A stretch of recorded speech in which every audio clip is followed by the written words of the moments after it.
Welcome back. It is a great day to feel complete. Today I'll be sharing with you 3 top tips for getting experience with no experience. So before we get into the main video, I want to go ahead and reveal the winner for my 2020 holiday giveaway.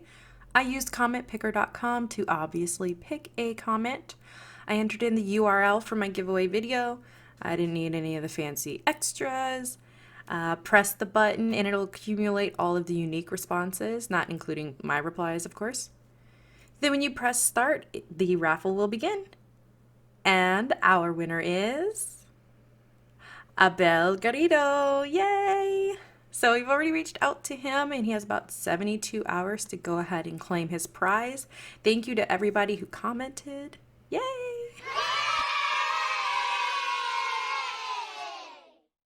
All of these 3 tips are centered around one principal rule, and that rule is give yourself experience. Don't wait for someone to hand it to you. You can't just go and ask for someone to give you a job and, just trust and have this blind faith that you are capable in whatever you're trying to sell yourself for. So what you have to do is you have to go out there and you have to show people what you can do. The first way that you can go and give yourself some experience is to do some shadowing. There are plenty of people out here who are willing to and also looking for someone to mentor. So one way that you can find any kind of mentorship or whatnot is you can just, the word of mouth, talk to people that you know, ask anyone in the field if they're willing to let you sit with them for a day and watch how they work.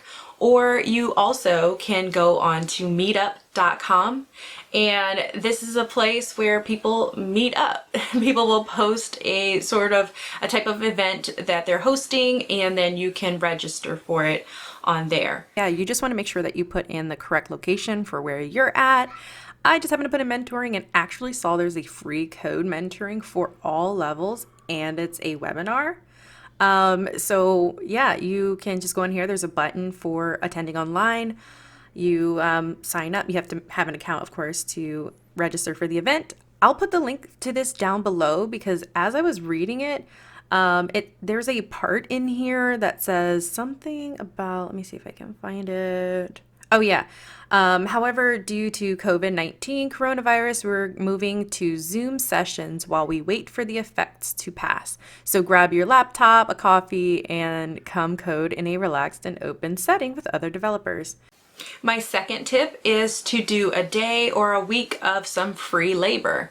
So there might be job opportunities posted on Indeed.com or something from small businesses who probably can't afford to pay or just can't pay very much. So they might get passed over a lot. So anyone who's willing to do work for very little pay or no pay at all is more likely to get that job.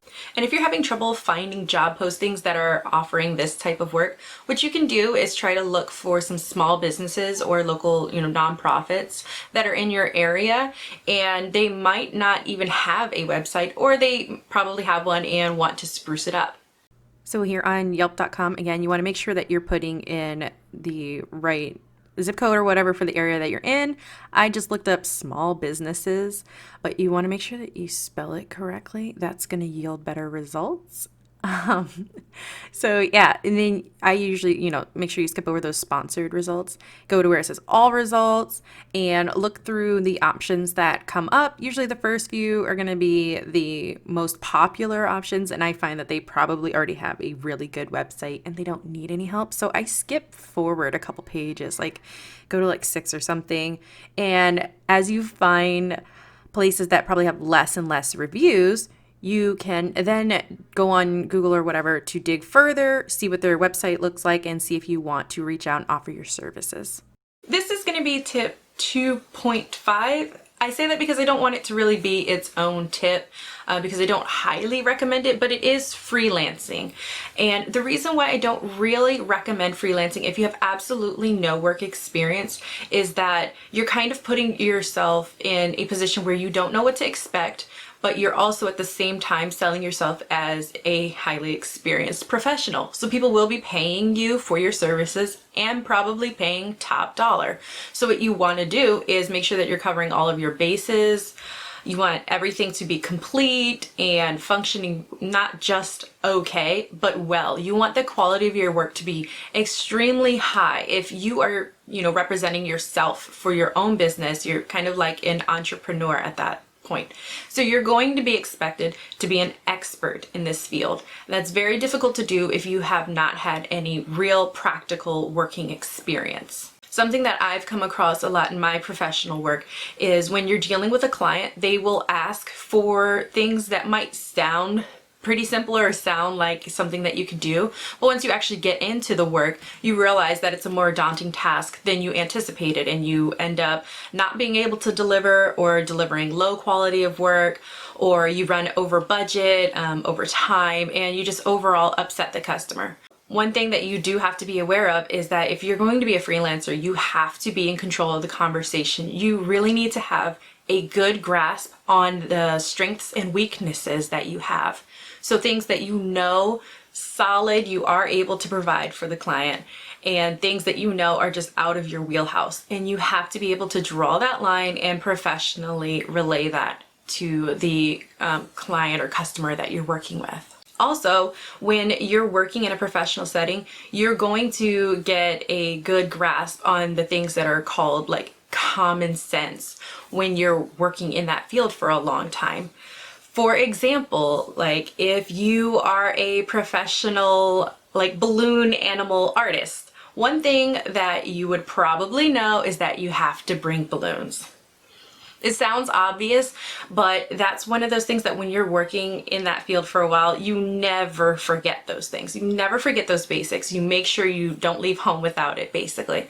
So when you're a freelancer and you don't have any of that kind of background experience, you might forget simple things that end up being big things in the long run.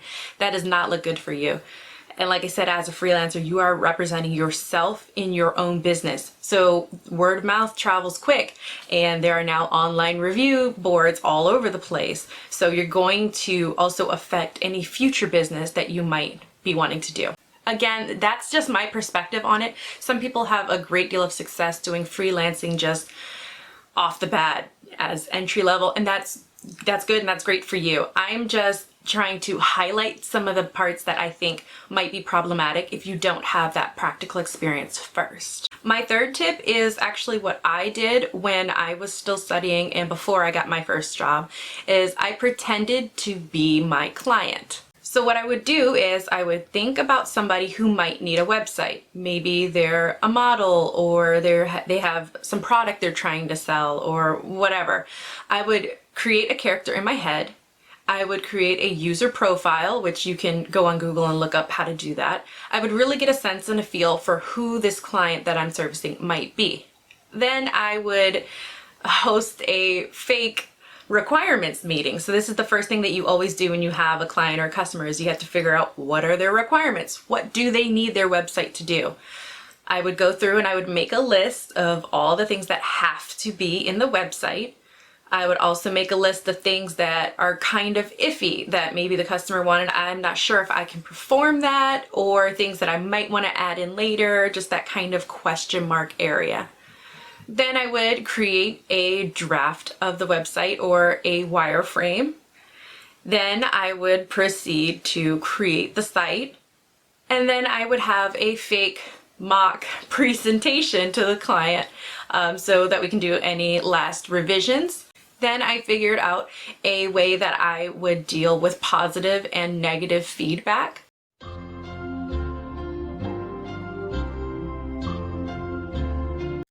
I hate it. All of it.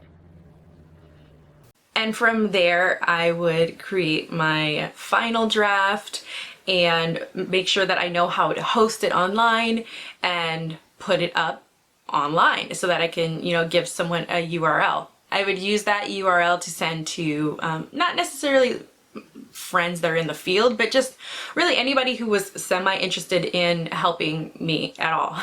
So they didn't even have to be technical. I would just send them the link for the website and ask for their thoughts and their opinions, like usability, was it easy on the eye, were you able to locate everything easily, things of that nature. And then I would get real life feedback once I believed my project was complete. That's important to me because I don't really want somebody in there giving their opinions and whatnot in the middle of my process. I want to figure out my process for myself and then review the final product with somebody. I found this extremely useful, not only for practicing how to communicate with the customer, but then also making sure that I get a feel for those steps like I talked about in my previous tip. When you're doing something over and over, day in and day out, you start to remember certain things that you just cannot forget. They're those common sense things and they get stuck in your brain. So now those things become a habit. When I enter the workplace, I'm able to remember, like, hey, did we review the requirements? Hey, did we double check the wireframe? Did we get this approved before moving forward? So those are things that you're going to have to do on the job anyways. So why not pretend that you already have a job, go through all of the steps and get yourself familiar with going in the flow of cycle of development or whatever. This also helped me bulk up my own portfolio because I took those sites that I made that were not paid work, but I added that to my portfolio site showing, hey, this is something that I can do, because that's true. It's something that I can do. And that's all a company really cares about. Like, what can you do for me? They don't really want to take a blind leap of faith, like, oh, okay, you took a course and you passed it. What does that mean? What that means is that now you can build websites. And that's the good thing about building websites, is that you can give somebody a URL and you can show them what you've done. So you have the work right there in front of you. It's not some mystery thing and they'll never know. You're actually able to provide them something they can look at. So yeah, like I said, that's exactly what I did, and I'm going to go ahead right here and show you all the portfolio that I used when I had no programming work experience at all. I had just finished my few months of teaching myself and learning the ropes. It's what I consider pretty basic. There's absolutely no frills. It's just HTML and CSS. There is no JavaScript in here. I just thought of a few elements that I would like to have in a website. I hopped on Google, figured out how to do it, put it on my website, and employers did enjoy it. After my first like 1 or 2 developer jobs, I became focused on the SharePoint development. So all of the things that I build are hosted on SharePoint. So it's kind of its own little wheelhouse. So I have not been updating this portfolio since, because all of the things that I develop on the SharePoint platform, they are mostly for government contractors, and I am not able to just show what I do for those sensitive materials. So I'm not able to update my latest work. What I could do is add in some projects that are similar to the ones that I've built, but I simply just don't really have the time. When I'm done working, I have other things to do. So I would love to pad my portfolio with some newer items, but for now, this is what we got. So this is my portfolio. I have the link to this down in the description bar. Basically, I have little individual grid tile things with the websites that I've built before.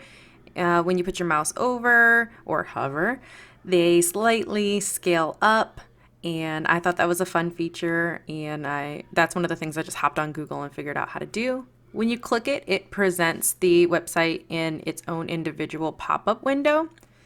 You can scroll through the whole length of the project, look at it. This is one of the ones that I actually got through doing the Codecademy course, and they just give you like a picture of what the site should look like, and it's up to you to develop it. So it doesn't have anything fancy. There's no links or anything. So you can just close that out and go to another project. This one actually does have some active links. In the nav bar, you can hover over the different, nav items, and it'll take you directly to that portion of the website. And yeah, that's pretty much it. The rest of the page doesn't have any links or anything fancy. Again, all of this is just HTML and CSS. And there's actually, now with CSS3, there's a ton of things that you can do. So you just have to have an idea in your head and just go figure out how to do it. This was actually my first portfolio that I tried to make, and I don't know, there's something about it I just really didn't like. So it had a carousel for the portfolio, and I think this was the main problem with it, is you couldn't really see the full websites. You couldn't click on it. It wasn't interactive.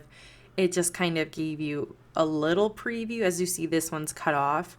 And so I wasn't really feeling it. But I decided to keep this as part of my portfolio because it's still a site that I built.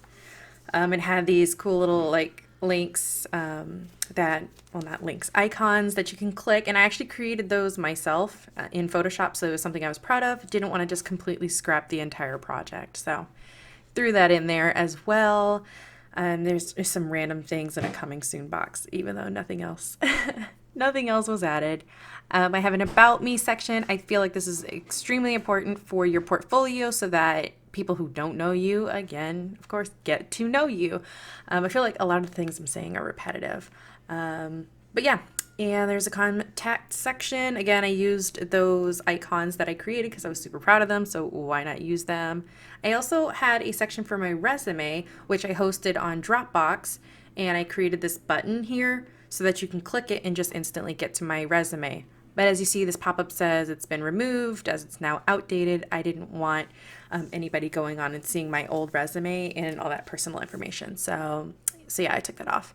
So yeah, this is the portfolio that helped land me my very first developing job. I will say that I was very, very lucky with the one that I got because there was no technical interview. It was just 2 phone interviews, and it was mostly personality based. And surprisingly, I find that a lot of job interviews are heavy on the personality portion. There are some jobs that, will give you a technical test where you'll have to do something on a whiteboard or a computer right then and there and prove yourself. But a lot of the times it's either a hybrid of that and personality interview, or just personality interview with a few tech questions in there. That's been my experience. So like I said, for getting that first job, that one was only 2 interviews and I ended up getting the job. So I was very lucky. I know that not all job interviews are like that. Trust me, I've been to my fair share and I have seen a wide variety. But that's just the very first one that I got an offer accepted on. So I hope this video was helpful for you. I get a ton of questions on how to have experience without experience, and this is really what I tell everybody. So again, I wish you all the best of luck with your studies and finding a new job and prospering and just feeling complete. Cheers to the new year and happy holidays. Hope everybody's staying safe. Bye.